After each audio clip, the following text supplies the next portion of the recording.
But Arnold Palmer was all man, and I say that in all due respect to women, and I love women. But this is a guy that was all man. This man was strong and tough. And I refuse to say it, but when he took showers with the other pros, they came out of there, they said, oh my God, that's unbelievable. I had to say it. Why is he talking about Arnold Palmer's penis in front of Pennsylvania voters? Jake, you seem to like that line a lot. Let me tell you that Donald Trump is doing rallies nonstop around the country. Let me just say something. I don't want to be talking about this. Right. Donald Trump is out there saying it. It is. But you continue to. Let's talk about. Because you won't address Wait a minute. it. Hold on. You won't address it. He is out there talking to. No, I'll address it. Let me answer it. Okay, don't say it again. We don't have to say it. I get it. There's lines in a rally. When President Trump is at a rally, sometimes he'll speak for 2 straight hours. You're questioning his stamina, his mental acuity. Joe Biden couldn't do that for 5 minutes. The entire news cycle is a big joke. And That's right. Well, you're welcome, America. What's that? It was inevitable. Yeah, Mike tweeted Trump 2021 hang Mike Pence. Trump 2024 hung Arnold Palmer. You could go on and on. Hang, hung. Yes. Beautiful. Just yeah. Rudeness. 2 weeks. And by the way, Rick Riley, didn't you write the book on Trump cheating at golf? He said, just so you know, Arnold Palmer did not like Trump. He hated golf cheats. He said, this guy's going to cheat you on the golf course. He told me once he's going to cheat you in business. He'd seen Trump cheat like a 6-year-old playing Monopoly and wanted nothing to do with him. His daughter said the same thing, right? Arnold Palmer was appalled by Trump. His daughter, Peg, said, my dad didn't like people who act like they're better than other people. He had no patience for people who are dishonest and cheat. My dad was disciplined. He wanted to be a good role model. He was appalled by Trump's lack of civility and what he began to see as Trump's lack of character. One moment stood out in her mind in 2016. Mr. Palmer saw Trump on television. My dad made a sound of disgust like uck or ugh, like he couldn't believe the arrogance and crudeness of this man who was the nominee of the political party he believed in. Then he said he's not as smart as we thought he was. Well, let's not even start with whoever thought he was smart, but okay, go on. He took his D and slapped Trump in the face with it. There you go. Yes. There you go. Okay. Rudeness, how do we digest as normal humanoids what we just saw this weekend? Do you have any? We bemoan the fact that there are so many people that still want to vote for him. Yeah. Mm-hmm. Yeah. I talked to a couple on the phone. I was like, oh, God. Yeah. I mean, just this, 21. I'm just saying I am amazed by my ability to still hate him more than I did yesterday. But yeah. So you have to tell Kamala Harris that you've had enough, that you just can't take it anymore. We can't stand you. You're a vice president. The worst. You're the worst vice president. Kamala, you're fired. Get the hell out of here. You're fired. Get out of here. I appreciate that he has taught us that it's okay to hate an old man with dementia. It's one great step forward for mankind. Rudeness, as you do, you wrote a brilliant piece. It is amazing. Like you were talking about, story after story is all about voters don't know Harris and how that would impact her election chances. And you said there's a lot we don't know about Trump. And the media is part of how we got here. But you say, I mean, what we do know is that he's a rapist. In fact, he's a 34 times convicted felon. In fact, he stole money from a charity. It's a fact he defrauded people with Trump University. It's a fact that he's currently out of jail on bail. In category of things we don't know, you can start with his health. Trump's health, to put it politely, is alarming. Yeah. He is sweaty and exhausted. His speech is slurred and listless. He can't respond directly to a question, getting so caught up in his repeated lies and bull. Oops, sorry. Oh, sorry. I meant to. Where's my? Oh, I don't know. There it is. Oh, okay. Subject to subject, like Benny Compson in the first part of The Sound and the Fury. And then you said, sorry, sometimes the literary scholar in me rears its ugly head. How about jumping around like a jackrabbit on meth that's been swatted in the nuts? That's better. That's more my style. Thank you for that. Yeah, sorry. It just I had to literally geek out for just a minute or two. I was like, Every what? once in a while, I want to out Maureen Dowd. But you just, you said he's obviously declined mentally, and he was in pretty sorry shape back in 2015. He's obviously reaching some kind of expiration date on many of the things a body existing on Big Macs and Diet Cokes and no exercise can do, and we don't know a damn thing about his health beyond what the disgraced and drunk Ronnie Jackson said. You said maybe voters need to know whether or not they're really voting for JD Vance for the presidency. I mean, yeah. And I think all the billionaires and everyone, all of them, they know they're voting for Vance.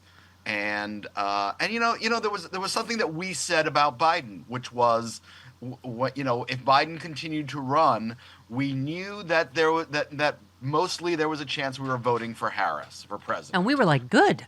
And we were like, great. But I want to know, do voters want JD Vance to be president? I think that is a legitimate question. Yeah, he's underwater. He's the most unpopular politician I think that's he's ever less popular run. than Donald. Yeah. Yeah.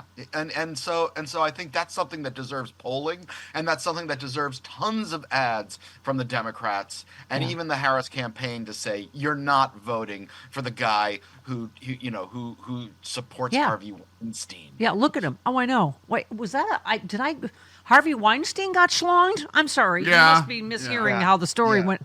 But it literally, oh my God, they all express sympathy for each other. These despicable, Anyway, you just said, as you went on to say, blah, blah, blah, you said it goes without saying Attorney General Merrick Garland up by not immediately pursuing investigations and charges against Trump in 2021. We know he's a criminal, but we don't know the extent of his criminality. Trump claims it would be election interference for the public to know whether or not one of the two candidates is guilty of dozens of crimes directly related to his fitness for office. Thank you. You said he's never released tax returns. We really don't know the extent of his financial entanglement with other nations. You said instead we hear that voters know Trump, but not Harris, who's been very clear about what she wants to do and has now done a ton of interviews while Trump is practically heading into hibernation because his brain is 2 cups short of a full pack of pudding. I just love that line. And you just said our lack of knowledge about some pretty basic involving Trump is just a huge, bright warning sign before we go off the election cliff. I was talking about when I phone banked, and the guy said I'm voting for Trump, and I'm like, do you want to hear about? I don't need to know anything about Kamala Harris, and hung up. Yeah. I'm like, no, they don't care. They don't care. I mean, there was did you see this poll that came out from Axios posted about it? This poll that said that 1 in 5 Republicans say if Donald Trump loses the election, he should declare the results invalid and do whatever it takes to take office. And 3 in 10 Republicans believe that true patriots may have to resort to violence to save the country. Well, I mean, that's a huge number of people. Here's the 2 things I can take comfort in. We've got an army of Mark Eliases, including Mark Elias, out there fighting all of these ridiculous. And by the way, all these Republican lawsuits, Rude, are all based on trying to get, suppress the vote, not count the vote. None of them, right? They're all about trying to just cause chaos and confusion and stop people from voting. But secondly, I think Frangela said this Friday, Joe Biden's in charge. Right. He's president. It's his Justice Department. It's like, so Trump doesn't have the power to, just declare the blah, So that's, right. Yeah. But I mean, speaking of Merrick Garland, and hello, mainstream media, anybody up yet? Lawrence Tribe said intelligence officials told CNN the leak of classified docs on Israel's plan to strike Iran was likely to have come from someone getting top secret briefings who had an interest in discrediting Biden-Harris. Who in the world might that be? I mean, the amount of ongoing crime, the Logan Act, right? Who is it? Tristan Snell saying Israeli media reports Netanyahu blocked every ceasefire deal and is continuing to do so. Why? Because he's made a secret deal with Trump to keep the war going to help get Trump elected, per PBS. This is not just a scandal, it's a federal felony.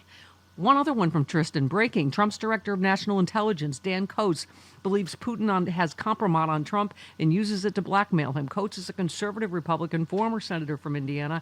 If even serious Republican officials believe this, maybe the media should report on it. And all the, it's swearing and Arnold Palmer's D and all of that stuff. Did you hear those stories anywhere? Right. Right? Right. Yeah, we've reached past the point where there's any way that he could be arrested for any of that. I mean, Right. where he should be, right. He should have been arrested. We say he should have been arrested the second that Biden took the oath of office. He should have been arrested and said, "That's it. We're taking him and we're holding him and no bail, and he is an enemy of the state, and that's what we're doing." And instead, we're at this point where it's like, it's blowing my mind how normalized questioning the election has become, how normalized those kinds of stories are, where everybody is outraged about what happened here with Trump and Israel, and that nobody cares anymore about Trump and Putin, except those of us that have Trump derangement syndrome. Yeah. I mean, I'm tired of us not thinking laws don't matter. Right. It's just the Logan Act. Yeah. Oh, whatever. It's like, Yeah. no, that is illegal. I mean, that is literally the definition of election interference. And Yeah, and the Logan Act is almost never used in the Right. entire since it was passed. I think it's been used twice. I'm tired of unprecedented. Yes, we've never had this unprecedented crook before Right. in the Oval Office and running again for the Oval Office. I mean, it's just, you're absolutely And right. the- and- The and that we're numbness only- is what, yeah. We're only going through this because of one person. We are going through this because of one person coming in and just being a poison in the system. It's just I think the closing argument should be, don't you want this to be over with? Aren't you Yeah. tired every day of hearing that everything that you believed about the country is a lie, and that only one person really upholds everything that the country is supposed to be? Yeah. Aren't you sick of being told that every election that doesn't go the way of one party is a fraud? I mean, it's endless. I mean, in a way, Rude, this couldn't be a bigger story, and the story ends the way it began, with him conspiring with America's enemies to interfere in an American election. Oh, hi. This message comes from our sponsor, Freedom From Religion Foundation. Freedom From Religion. Did you know that almost 1/3 of Americans have no religion? At least 34% of Gen Z are religiously unaffiliated. I'm in the largest religious group, not ex-Catholics.